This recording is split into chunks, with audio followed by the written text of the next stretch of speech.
Welcome to exam Bangla official YouTube channel. তোমাদের upcoming WP এবং KP constable ও SI পরীক্ষাকে target করে আমাদের জিকে জিএস এর উপরে যে রিভিশন সিরিজ শুরু হয়েছে, আজকে তার 45 নম্বর সেট ডিসকাস করব এই ক্লাসের মাধ্যমে। আমাদের এই সিরিজ থেকে যে সমস্ত পরীক্ষার্থীরা রেগুলার বা কন্টিনিউ ক্লাস করছো, তারা পরীক্ষাতে তার প্রভাবটা বুঝতে পারবে, কারণ এইখান থেকে জিকে জিএস এ হুবহু প্রশ্ন অবশ্যই কমন তোমরা পাবে, এটুকু বলে দিলাম। এক্সাম বাংলার উদ্যোগে সম্পূর্ণ ফ্রিতে তোমাদের জন্য এই ক্লাস, তো অবশ্যই প্রত্যেকে ক্লাসটা প্রথম থেকে শেষ অবধি দেখবে। আজকের আমাদের সেট নাম্বার 45। তো চলো আজকের ক্লাস আমরা শুরু করি। প্রথম প্রশ্ন কি রয়েছে দেখো, নব্যবঙ্গ আন্দোলনের একজন নেতা ছিলেন কে? রামমোহন রায়, কেশবচন্দ্র সেন, গিরিশ ঘোষ, রামতনু লাহিড়ী। সঠিক উত্তর কোনটা হবে প্রথম প্রশ্নের? দেখো, নব্যবঙ্গ আন্দোলন বা যে ইয়ং বেঙ্গল মুভমেন্ট ছিল, এই আন্দোলনের প্রধান বা যিনি শুরু করেছিলেন বলতে গেলে তিনি হলেন কে? ডিরোজিও। বাট এখানে দেখো নামটা তোমরা কোথাও পাবে না, অর্থাৎ এই আন্দোলনের সঙ্গে যুক্ত অন্যতম আরেকজন ব্যক্তিকে সেটা বলতে হবে। রাইট অ্যান্সার হবে অপশন ডি, রামতনু লাহিড়ী। এখানে নব্যবঙ্গ আন্দোলন কত সালে শুরু হয়, কারা শুরু করে, এটা তোমাকে জানতে হবে। দেখো, ডিরোজিওর উদ্যোগে এই আন্দোলন শুরু হয় 1828 খ্রিস্টাব্দে। ডিরোজি এবং তার অনুগামীরা মানে তার ছাত্ররা একাডেমিক অ্যাসোসিয়েশন গঠন করেছিলেন এবং তাদের দ্বারাই কিন্তু এই আন্দোলন সংগঠিত হয়েছিল। এখানে প্রধান ব্যক্তিত্ব ছিলেন কৃষ্ণমোহন বন্দ্যোপাধ্যায়, রামতনু লাহিড়ী, রাধানাথ সিকদার, দক্ষিণারঞ্জন মুখোপাধ্যায় প্রমুখ যুক্ত ছিলেন। ঠিক আছে, তো এই বিষয়গুলো জানলেই হবে। আর ভারতের নবজাগরণের পথিকৃৎ বলা হয় রাজা রামমোহন রায়কে। নেক্সট পরবর্তী প্রশ্নে যাব, কোশ্চেন নাম্বার 2। টালা জলবিদ্যুৎ প্রকল্পটি অবস্থিত কোথায়? অরুণাচল প্রদেশ, ভুটান, নেপাল, হিমাচল প্রদেশ। 2 নম্বরের সঠিক উত্তর হবে option B, Bhutan. Option B is the correct answer. ভারতের যদি প্রথম জলবিদ্যুৎ প্রকল্প কোনটি বলা হয়, তাহলে উল্লেখ করবে দার্জিলিং এর সিদ্রাপং। যদি সেটা অপশনে না থাকে, তাহলে অবশ্যই করতে হবে তোমাকে শিব সমুদ্রম জলপ্রপাত। শিব সমুদ্রমে কর্ণাটকে যেটা রয়েছে সেইখান থেকে যে জলবিদ্যুৎ প্রকল্প, সেটা কিন্তু। নেক্সট পরবর্তী প্রশ্ন, 3 নম্বরে কোশ্চেন, পশ্চিমবঙ্গের কোন জেলায় সব থেকে বেশি বনভূমি রয়েছে? যদি আমাকে ভারতের সাপেক্ষে বলে কোন রাজ্যে রয়েছে, তাহলে মধ্যপ্রদেশ হবে সঠিক উত্তর। যদি বলেছে পশ্চিমবঙ্গের, তাহলে মনে রাখবে পশ্চিমবঙ্গের কোন জেলা বলেছে, যেহেতু সঠিক উত্তর হবে অপশন বি, দার্জিলিং জেলা। দার্জিলিং নিয়ে আরেকটা প্রশ্ন হয়, দার্জিলিংকে বলা হয় হিমালয়ের রানী। ওকে, নেক্সট পরবর্তী কোশ্চেনে আমরা যাব, কোশ্চেন নাম্বার 4। ভারতের কোন রাজ্যে প্রথম রাষ্ট্রপতি শাসন জারি হয়? একদম ভিভিআই প্রশ্ন। এবং রাষ্ট্রপতি শাসন বিভিন্ন রাজ্যে জারি হয়েছে, আমাদের ওয়েস্ট বেঙ্গলে 4বার জারি হয়েছে।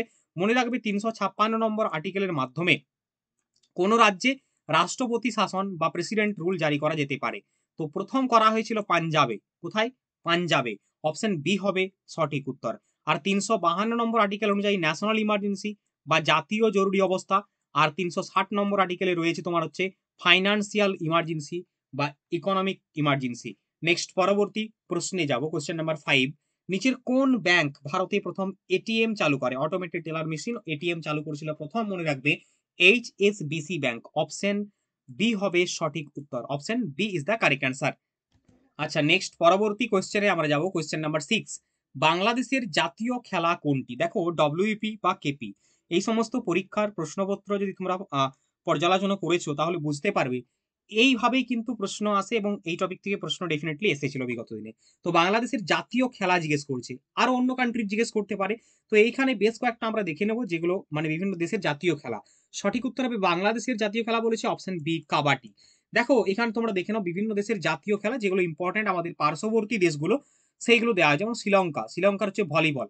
দেখো এখানে ভারতটা আমি ইনক্লুড করেছি, ভারতের হকিও বলা হচ্ছে আবার কাবাডিও বলা হচ্ছে। অ্যাকচুয়ালি ভারতের কোনো কিন্তু জাতীয় খেলা নেই, বাট তাও অনেক সময় পরীক্ষায় দিতে পারে। তো এই দুটো অপশনে যেটা থাকবে সেটা কিন্তু তোমরা অবশ্যই চুজ করে আসবে। আচ্ছা, পাকিস্তানের হকি, পোলো, ভুটানের তীরন্দাজি, এটা ইম্পর্টেন্ট, এটা পরীক্ষাতে সম্ভবত এসেছিল তোমাদের কোনো একটা ইয়ারে। ইংল্যান্ডের ক্রিকেট, জাপানের জুডো, আমেরিকার বেসবল, স্পেনের হচ্ছে ষাঁড়ের লড়াই, নেপালের জাতীয় খেলা হচ্ছে ভলিবল। ওকে, নেক্সট পরবর্তী প্রশ্ন, কোশ্চেন নাম্বার 7। প্রথম বাংলা সংবাদপত্র হলো কোনটি? সমাচার দর্পণ, সোমপ্রকাশ, হিন্দু প্যাট্রিয়ট, বন্দে মাতরম। বাংলা সংবাদপত্র বলেছে। যদি আমাকে বলতো যে ভারতের প্রথম সংবাদপত্র, তাহলে কিন্তু হিকির বেঙ্গল গ্যাজেট হতো, তাই না? তাহলে হিকির বেঙ্গল গ্যাজেট হতো ভারতের প্রথম সংবাদপত্র। বাট সমাচার দর্পণ এখানে হবে সঠিক উত্তর, কারণ বলে দিয়েছে প্রথম বাংলা সংবাদপত্র। এই পত্রিকার সম্পাদক কে ছিলেন? এই পত্রিকার সম্পাদক ছিলেন জন ক্লার্ক মার্সম্যান। কি বললাম? জন ক্লার্ক মার্সম্যান। আর একটা হয় বাংলার প্রকাশিত প্রথম মাসিক সংবাদপত্র, সেটা হচ্ছে দিগদর্শন। তাহলে এমনি বললে সমাচার দর্পণ, যদি মাসিক বলা হয় দিগদর্শন, আর যদি জিজ্ঞেস করা হয় ভারতের প্রথম তাহলে হিকির বেঙ্গল গ্যাজেট, এটা কিন্তু ইংলিশে। আচ্ছা নেক্সট পরবর্তী কোয়েশ্চেনে যাওয়ার আগে ছোট্ট একটা আপডেট তোমাদের দিয়ে দিই। এই মুহূর্তে তোমাদের বেঙ্গল পরীক্ষাকে টার্গেট করে দুর্দান্ত 3টে বই নিয়ে এসেছে এক্সাম বাংলা পাবলিকেশন। আমাদের বই সবসময় নাম্বার 1 ট্রেন্ডিং ফেমাস বুক, এটা আমাদের কথা নয়, স্টুডেন্টদের ট্রাস্ট এবং তারা সেখান থেকে কমন পেয়েছে পরীক্ষার্থী, তারা উপকার হয়েছে, তার জন্যই সবসময় থাকে এটা। দেখো আমাদের একটা ফেমাস বই রয়েছে, দুটো পরীক্ষার প্রস্তুতি তোমরা একসঙ্গে কম্বাইন্ড ওয়েতে নিতে পারবে, সেটা হচ্ছে 2 in 1 সাজেশন বই। দেখতে পাচ্ছ এই যে বাম দিকের বইটা, এই বইটা কনস্টেবল এবং এসআই বলছে, অর্থাৎ ডব্লিউপি কনস্টেবল এবং এসআই পরীক্ষার জন্য দুটো পরীক্ষার প্রস্তুতি সাজেস্টিভ ভাবে একসঙ্গে নিতে পারবে 2 in 1 এই সাজেশন বইয়ের মাধ্যমে। এই বইতে রয়েছে বিগত বছরের প্রশ্ন, কারেন্ট অ্যাফেয়ার্স, সব থেকে ভালো বিষয় প্রত্যেকটা বিষয় ভিত্তিক গুরুত্বপূর্ণ ওয়ান লাইনার ইনফরমেশন এবং এমসিকিউ, যেটা তোমাকে দিবে একদম পারফেক্ট সাজেশন। অর্থাৎ এখান থেকে প্রশ্ন কিন্তু পরীক্ষায় কমন এসেছে, তাই সঠিকভাবে কম সময়ে রিভিশন করতে চাইলে অবশ্যই এটা নিতে পারো। আর রয়েছে আমাদের ডব্লিউপি কনস্টেবলের জন্য অ্যাডভান্স মক ফাইটার প্র্যাকটিস সেটের বই, একদম নতুন ভার্সন, এগুলো সবগুলো লেটেস্ট এডিশন, নতুন যে এক্সাম প্যাটার্ন সেইভাবে ফলো করে কিন্তু তৈরি করা। আর রয়েছে কলকাতা পুলিশের জন্য প্রিলিমসের প্র্যাকটিস সেট, 3টে বই আমাদের অ্যামাজন ফ্লিপকার্টে অ্যাভেলেবেলের পাশাপাশি অফিসিয়াল ওয়েবসাইট এক্সাম বাংলার সেখানেও রয়েছে, সব থেকে বেশি ডিসকাউন্টে অনলাইনে বাড়িতে বসে অর্ডার করতে পারবে, বা চাইলে অফলাইনেও কেউ নিকটবর্তী বুক স্টলে খোঁজ করে দেখতে পারো, সেখানেও পেয়ে যাবে। আর সমস্যা হলে হোয়াটসঅ্যাপ নাম্বার দেওয়া আছে, এখানে অবশ্যই যোগাযোগ করতে পারো। নেক্সট পরবর্তী প্রশ্নে চলো, কোশ্চেন নাম্বার 8, রকেটে জ্বালানি হিসাবে ব্যবহৃত হয় কোনটি? তরল নাইট্রোজেন, তরল হাইড্রোজেন, কার্বন ডাইঅক্সাইড, তরল হিলিয়াম। রকেটে জ্বালানি হিসাবে বলছে, অর্থাৎ রকেটের ফুয়েল কোনটা? সঠিক উত্তর হবে অপশন বি, তরল হাইড্রোজেন। প্রথমত হাইড্রোজেন, তারপরে যে তরল লিকুইড হাইড্রোজেন, এটা মনে রাখবে। নেক্সট পরবর্তী প্রশ্ন, কোন দেশকে চিনির ভান্ডার বলা হয়? খুব ইম্পর্টেন্ট, চিনির বাটি বা চিনির ভান্ডার কিউবাকে বলা হয়। কাকে বলা হয়? কিউবাকে। সঠিক উত্তর অপশন সি, মনে রাখবে এখানে, ঠিক আছে? অপশন সি হবে সঠিক উত্তর। আমাদের উত্তরপ্রদেশকে বলা হয় চিনির বাটি, কিউবার সাথে তুলনা করে। নেক্সট পরবর্তী কোশ্চেন, কোশ্চেন নাম্বার 10, ডিটারজেন্ট পাউডারে নিম্নের কোনটি উপস্থিত? Sodium alkyl sulphate, hydrochloric acid, sodium carbonate, calcium carbonate. 10 নম্বরের সঠিক উত্তর কোনটা হয়ে যাবে? Question number 10, sodium carbonate is the correct answer, option C. Okay, আচ্ছা নেক্সট পরবর্তী প্রশ্নে আমরা যাব। নো স্পিন কোন খেলোয়াড়ের আত্মজীবনী? 11 নম্বরের কোয়েশ্চেন, নো স্পিন কোন খেলোয়াড়ের আত্মজীবনী? Harbhajan Singh, PT Usha, Shane Warne, Hima Das. 11 নম্বরের রাইট অ্যান্সার হবে Shane Warne, option C is the correct answer, option C হয়ে যাবে সঠিক উত্তর। এখানে আমরা বেশ কয়েকটি বিখ্যাত খেলোয়াড়দের আত্মজীবনী সম্পর্কে চোখ রাখবো। দেখো কপিল দেব, তার বিখ্যাত আত্মজীবনী হচ্ছে straight from the heart. Sachin Tendulkar, playing it my way. Sourav Ganguly, a century is not enough. Sunil গাভাস্কারের সানি ডেজ। যুবরাজ সিং এর the test of my life. Abhinav বিন্দ্রার শর্ট অ্যাট হিস্ট্রি। ধ্যানচাঁদের গোল। মেরিকমের আনব্রেকেবল। পিটি উষার হচ্ছে গোল্ডেন গল। তার মধ্যে এই মেরিকমের আনব্রেকেবল, এটা কিন্তু বিগত বছরে পরীক্ষা এসেছে ডব্লিউপিতে। আচ্ছা নেক্সট পরবর্তী কোশ্চেনে যাবো আমরা, কোশ্চেন নাম্বার 12, পশ্চিমবঙ্গের পশ্চিমাঞ্চলের দীর্ঘতম নদী কোনটি? পশ্চিমবঙ্গের পশ্চিমাঞ্চলের দীর্ঘতম নদী রূপনারায়ণ, দামোদর, সুবর্ণরেখা, কয়না। সঠিক উত্তর কোনটা হবে? Damodar, option B is the correct answer, বাংলার দুঃখ বলা হয়। নেক্সট পরবর্তী প্রশ্ন, IR8 রত্না এগুলো আসলে কি? দেখো এগুলো হচ্ছে উচ্চ ফলনশীল ধান বীজ, তাই তো? অপশন ডি হবে সঠিক উত্তর। IR8 রত্না এগুলো সবই কিন্তু উচ্চ ফলনশীল ধান বীজ। সোনালিকা, পঙ্কজ, ঠিক আছে, এগুলো সব কিন্তু গম বীজের নাম, মনে রাখবে। নেক্সট পরবর্তী প্রশ্ন, সাঁড়াশি কোন শ্রেণীর লিভার? ডেফিনেটলি প্রথম শ্রেণীর হবে, তাই তো? সাঁড়াশি প্রথম শ্রেণীর lever, option A is the correct answer.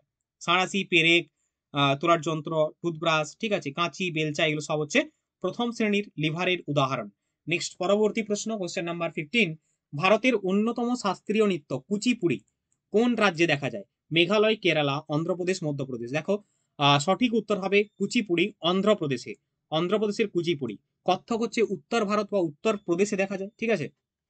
Bihu হচ্ছে আসামের, মণিপুরের মণিপুরি, এগুলো কিন্তু বিখ্যাত। ওকে, নেক্সট পরবর্তী প্রশ্নে আমরা যাব, কোশ্চেন নাম্বার 16, কোন রাজা তার রাজসভায় কাউকে হাসতে দিতেন না?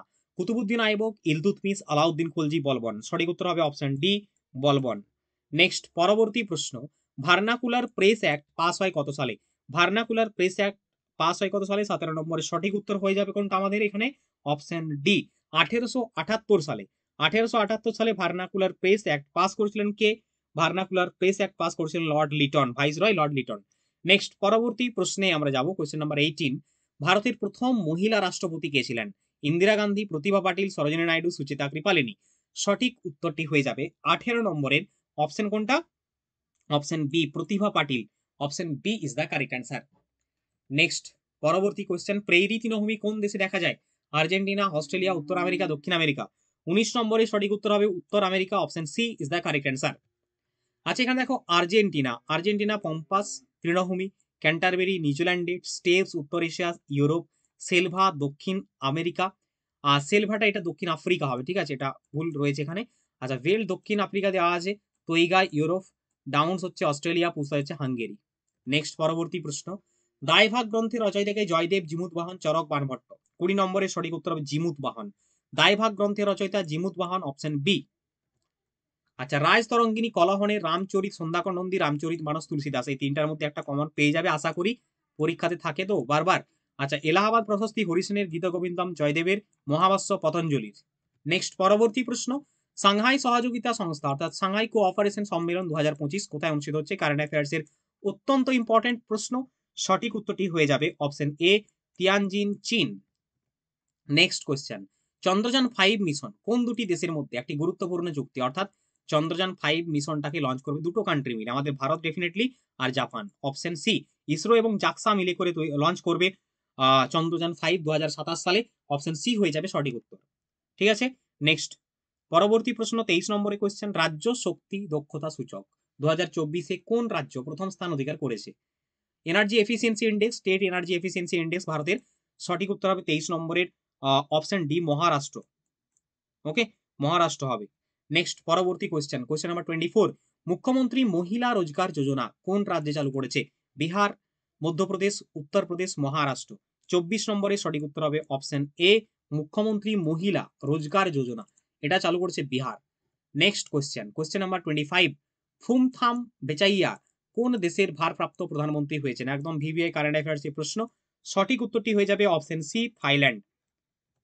So dear student and aspirant, আজকের ক্লাসে এই ছিল বাছাই করা এমসিকিউ তোমাদের upcoming WP, KP constable, SI পরীক্ষাকে টার্গেট করে। আশা করবো ক্লাস প্রত্যেকের ভালো লেগেছে। যদি ভালো লাগে লাইক করো, শেয়ার করো, কমেন্টের মাধ্যমে জানিও। যারা আগের ক্লাস দেখোনি প্লেলিস্টে চেক আউট করে দেখতে পারো। আর আমাদের বই নিতে যারা আগ্রহী রয়েছে তারা অবশ্যই অনলাইনে অফলাইনে যেখান থেকে সংগ্রহ করতে পারো। হোয়াটসঅ্যাপ নাম্বার দেওয়া আছে, সেখানে বললেও কিন্তু আমরা সমস্ত সিস্টেম করিয়ে দেবো। তো অবশ্যই যাদের দরকার তারা নেবে, ঠিক আছে। তো আজকের ক্লাসে এতটাই, দেখা হচ্ছে নেক্সট ক্লাসে। সকলে ভালো থাকবে, সুস্থ থাকবে, বন্দে মাতরম, জয় হিন্দ।